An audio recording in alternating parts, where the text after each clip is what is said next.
Bienvenue sur Boîte Magique, là où nous explorons les recoins les plus sombres et les plus fascinants de l'histoire. Aujourd'hui, nous allons plonger dans 5 punitions historiques parmi les plus cruelles et les plus dérangeantes. Ces supplices n'ont pas été choisis pour leur ordre de cruauté, mais plutôt de façon aléatoire, preuve que les hommes, à différentes époques et dans divers contextes, ont fait preuve d'une effroyable créativité pour punir, torturer ou exécuter ceux qu'ils considéraient comme coupables. Prépare-toi à un voyage intense.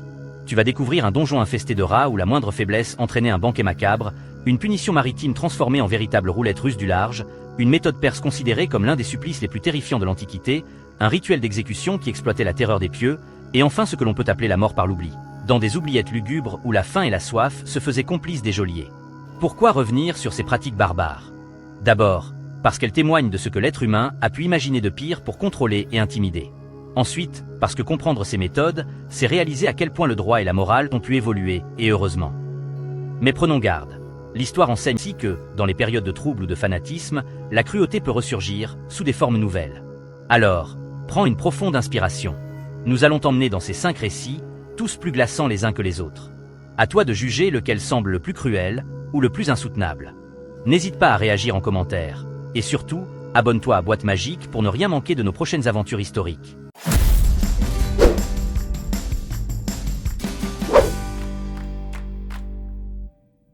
Le supplice débarque. Dans l'Empire perse, on connaît un supplice si atroce qu'il n'a d'égal, d'après certains historiens, que les pires cauchemars de la littérature. On l'appelle le scaphisme ou supplice débarque. L'idée, emprisonner le condamné entre 2 coques ou planches, ne laissant dépasser que sa tête, ses bras et ses jambes. On le forçait à ingurgiter des quantités massives de lait et de miel, puis on enduisait son corps du même mélange. Ainsi, confiné, le supplicié était dérivé sur un lac ou un étang, sous le soleil brûlant. Très vite, il souffrait de diarrhée, causée par l'ingestion excessive de lait et de miel. Les excréments s'accumulaient alors entre les planches, attirant toutes sortes d'insectes, mouches, guêpes, coléoptères, qui venaient pondre, piquer, se nourrir. La victime ne pouvait ni fuir ni se gratter pour chasser les bêtes. Chaque jour, on revenait lui donner encore plus de lait et de miel, pour éviter qu'il meure trop vite de faim ou de soif, et on s'assurait de maintenir l'environnement aussi immonde que possible. Les Perses racontaient que certains pouvaient tenir jusqu'à 17 jours, dans une lente décomposition vivante. La peau se couvrait d'ulcères, les larves d'insectes creusaient la chair, la fièvre montait. Le condamné entrait dans un état de délire, parfois suppliant la mort. Ce n'était pas seulement un supplice physique, c'était aussi un spectacle, une mise en scène pour montrer la puissance de l'Empire face à ses ennemis ou aux grands criminels. Le scaphisme symbolise la cruauté poussée à son paroxysme. Entre la chaleur, la démangeaison, la faim, la soif, la putréfaction, on ne sait même plus quel aspect du calvaire est le plus intolérable. Aux yeux des historiens, c'est l'exemple ultime de la punition lente et méthodique, qui implique la participation de la nature, insectes, bactéries, soleil, comme alliés du bourreau. Un destin pire que la mort rapide, conçu pour briser le criminel et terrifier quiconque assisterait à la scène. L'empalement, la forêt de pieux. L'empalement est l'un des supplices les plus anciens et les plus répandus qu'on retrouve en Mésopotamie, chez les Assyriens, dans l'Empire ottoman, et qui a été tristement popularisé en Europe de l'Est par le voïvode Vlad III, dit l'empaleur. On transperçait la victime avec un pieu, souvent en commençant par l'anus, de façon à faire ressortir la pointe par le dos, la poitrine ou la bouche. La mort pouvait survenir rapidement, ou au contraire durer des heures, selon la précision du bourreau et la volonté du maître. Certaines sources racontent que les Ottomans, ou encore Vlad III, lubrifiaient légèrement la pointe pour que le pieu s'enfonce plus lentement dans le corps. Ainsi, la victime restait vivante le plus longtemps possible, subissant des spasmes incontrôlables, sa cage thoracique se perçant peu à peu. Le but, exposer ce malheureux en public, afin d'envoyer un message clair. Ne vous avisez pas de défier ce pouvoir. Des chroniques évoquent des forêts entières de pieux, où l'on voyait des centaines de corps empalés autour d'une cité conquise. C'était un choc psychologique majeur. On démoralisait l'ennemi, on installait une terreur pure. L'agonie, dans le pire des cas, pouvait durer une demi-journée. Certaines histoires, probablement exagérées, disent qu'on a vu des gens encore conscients après 24 heures, mais l'essentiel, c'est l'épouvante que suscitait une telle vision. Aujourd'hui, l'empalement demeure un symbole de cruauté extrême. Rares sont les méthodes de mise à mort suscitant un tel dégoût, car elles exploitent la souffrance de l'être humain de manière à la fois primitive et raffinée. Un simple pieu, mais une technique de mise en place conçue pour prolonger le martyre.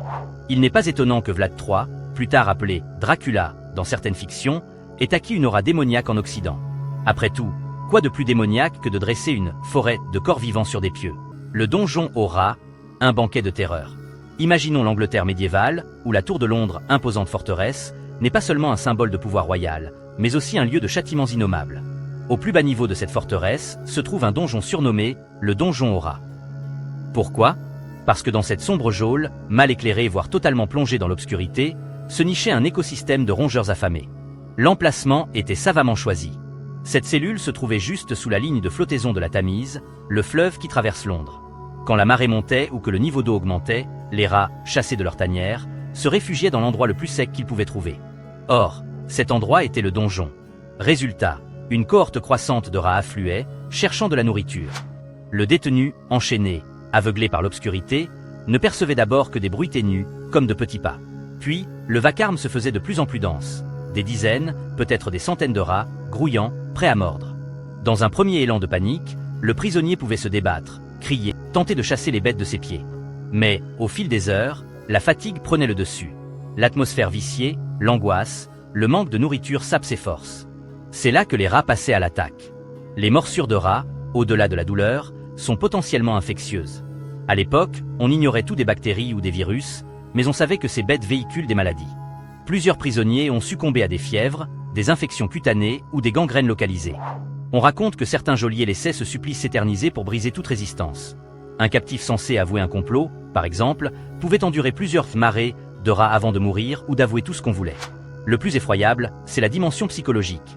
Tu es seul, dans le noir complet, entendant ces centaines de griffes courir sur la pierre, sentant de temps en temps un museau effleurer ta peau. Ce supplice nourrit la peur primitive de se faire dévorer vivant. Et à en croire certains témoignages, c'était effectivement le destin de quelques prisonniers qui périssaient dans d'atroces souffrances avant qu'on ne retrouve leurs cadavres mutilés. Ce donjon aux rats, s'il n'était pas forcément le plus complexe, machinerie, pas de torture sophistiquée, demeure l'un des châtiments les plus marquants du Londres médiéval. Quand on parle de la Tour de Londres, on évoque souvent les grandes exécutions officielles, comme celle d'Anne Boleyn. Mais cette facette plus secrète rappelle que, au-delà des récits pompeux, la tour recelait des recoins d'horreur insondables. Keloling, la peur du Grand Bleu. Maintenant, quittons la ville pour voguer sur l'océan, dans l'ambiance rude des marins. Au fil des siècles, la vie à bord d'un navire militaire ou pirate était faite d'ordre, de discipline et souvent de rixe. Quand un matelot transgressait les règles, vol, violence, insubordination, on pouvait le soumettre à la keloling, un mot anglais qui évoque le fait de traîner sous la quille du bateau. Pour exécuter ce supplice, on attachait le fautif à une corde faisant le tour complet du navire. Les marins le jetaient ensuite par-dessus bord d'un côté, puis tiraient sur la corde de l'autre côté, de sorte qu'il soit traîné sous la coque. Entre-temps, l'homme passait sous le navire, immergé dans l'eau, risquant à tout moment d'être écrasé contre les planches ou d'avoir les poumons remplis d'eau de mer. Et ce n'était pas le pire. La coque d'un bateau n'est pas lisse, elle est couverte de coquillages, de bernacles acérés, qui forment une sorte de râpe géante. En passant dessous, le marin subissait des lacérations profondes sur tout le corps. Il pouvait aussi se briser le cou contre la quille si le tirage de la corde était mal dosé. En théorie, on pouvait survivre à une keloling si les marins à bord remontaient la corde assez vite ou avec délicatesse. Mais, dans les faits, c'était un jeu cruel, et la plupart mouraient de noyade ou de leurs blessures. Quand on voulait vraiment punir quelqu'un, on répétait la manœuvre plusieurs fois, jusqu'à ce que la victime rende l'âme. Certains officiers prétendaient que ce n'était qu'une punition partielle, car on laissait la chance au condamné de survivre s'il était résistant. Or, la réalité est que peu de gens pouvaient encaisser ne serait-ce qu'un seul passage, sans en ressortir avec la moitié du corps en sang. Le côté terrifiant de ce châtiment, c'est son cadre, en pleine mer, sans témoin extérieur, sans recours. Les autres marins assistaient souvent à la scène comme un avertissement. Ne défie pas l'autorité, ou tu subiras la même chose. Dans un équipage, la menace de la keloling servait de moyen disciplinaire redoutable. Et si jamais le capitaine ou le second était cruel, ils pouvaient s'en servir comme d'un divertissement pour affirmer leur domination. L'oubliette. Le tombeau de l'oubli. Enfin, place à un supplice moins sanglant, mais tout aussi terrifiant, l'oubliette. En français, le mot signifie « le lieu où l'on oublie ». Il s'agissait d'une prison verticale, un trou profond et étroit, dans lequel on jetait un prisonnier, parfois en lui laissant juste de quoi survivre quelques jours, ou pas du tout. Le condamné était littéralement exclu du monde. Dans le Warwick Castle, en Angleterre, les visiteurs ont découvert, dans les souterrains, un minuscule espace fermé par une trappe, une oubliette. On y balançait des adversaires politiques, des malfaiteurs, ou des gens gênants que le Seigneur ne voulait pas exécuter officiellement. Le cachot était si exigu qu'on ne pouvait ni s'allonger ni s'asseoir confortablement. L'obscurité était totale, l'air vicié, et souvent le fond grouillé de rats ou de cadavres déjà en décomposition. L'odeur seule suffisait à rendre fou quiconque y croupissait plus de quelques heures. À Leap Castle, en Irlande, on a mis au jour une oubliette dissimulée derrière un mur. En 1900, lors de travaux, on y a trouvé des dizaines de squelettes, accumulés au fil des ans. Il a fallu plusieurs charrettes pour tout évacuer. Preuve que les propriétaires de l'époque jetaient là leurs ennemis et ne prenaient même pas la peine de rouvrir la trappe ensuite. Les victimes mouraient de faim, de soif, ou de leurs blessures en chutant. Ce qui rend l'oubliette particulièrement effrayante, c'est son caractère passif. Ce n'est pas une torture active, avec du feu, des clous ou des pinces. C'est simplement l'abandon dans un trou, sans aucun espoir de secours. La faim et la soif finissent par ronger l'esprit, tandis que l'on sent parfois les rats venir mordiller dans l'obscurité. L'angoisse psychologique est à son comble. On sait qu'on est condamné, on entend peut-être le monde au-dessus, des bruits de pas, des gens qui parlent, mais on est littéralement rayé de la surface. Des témoins de l'époque décrivent cette punition comme la pendaison ou le bûcher, car elle laissait à la victime un temps infini pour réfléchir à son sort. Certains appelaient ça la mort silencieuse ou le trou sans fond, symbolisant parfaitement la volonté de faire disparaître quelqu'un sans qu'il reçoive la moindre justice ou le moindre regard d'humanité. Ces 5 supplices, le donjon aux rats, la kéloline, le scaphisme, l'empalement et l'oubliette, ne sont qu'un échantillon d'une longue liste de méthodes cruelles que l'histoire a pu compter. D'autres existent, le bambou croissant en Asie, les multiples déclinaisons de la pendaison, le supplice du cuisson lent, ou encore l'exécution par aplatissement progressif de pierre. Dans chaque culture, à chaque époque, on retrouve des formes d'extrême violence visant à punir, intimider, ou simplement assouvir une soif de domination. Ce qu'il faut retenir, c'est la créativité morbide dont certains régimes ou individus ont fait preuve pour inspirer la terreur. Derrière ces pratiques, on voit clairement la volonté de marquer les esprits, par la lenteur, l'exhibition publique, l'implication d'animaux ou de la nature. On tenait à ce que le châtiment soit perçu, non seulement par le condamné, mais par toute la communauté. La peur devenait un outil politique, religieux ou militaire. Aujourd'hui, heureusement, la plupart de ces tortures sont bannies. Mais l'histoire nous montre que leur éradication n'a pas toujours tenu à grand-chose. Il a fallu des évolutions culturelles, des réformes judiciaires, parfois des révolutions, pour qu'on reconnaisse le droit humain à une peine plus mesurée, ou, mieux encore, à une justice plus équitable. Pourtant, il suffit de regarder certains conflits modernes pour voir ressurgir, ça et là, des méthodes de torture improvisées qui rappellent ces horreurs d'autrefois. D'où l'importance de ne jamais oublier ce que l'histoire nous enseigne. La cruauté n'est pas le monopole d'une seule époque, elle est tapie en chaque société, prête à rejaillir quand la loi et la raison reculent. Et toi, lequel de ces 5 supplices te paraît le plus insupportable? L'idée de pourrir dans un trou sans lumière, l'oubliette, ou bien celle de te faire traîner sous la coque d'un navire? Ou préfères-tu encore imaginer le scaphisme, ce cauchemar d'insectes et de pourriture, comme l'apogée de la barbarie? N'hésite pas à le dire dans les commentaires. Si cette plongée dans l'horreur historique t'a donné des frissons, partage tes réactions et pense à t'abonner à Boîte Magique. Nous revenons bientôt avec d'autres épisodes tout aussi fascinants, sur des aspects souvent méconnus ou peu reluisants de l'histoire humaine.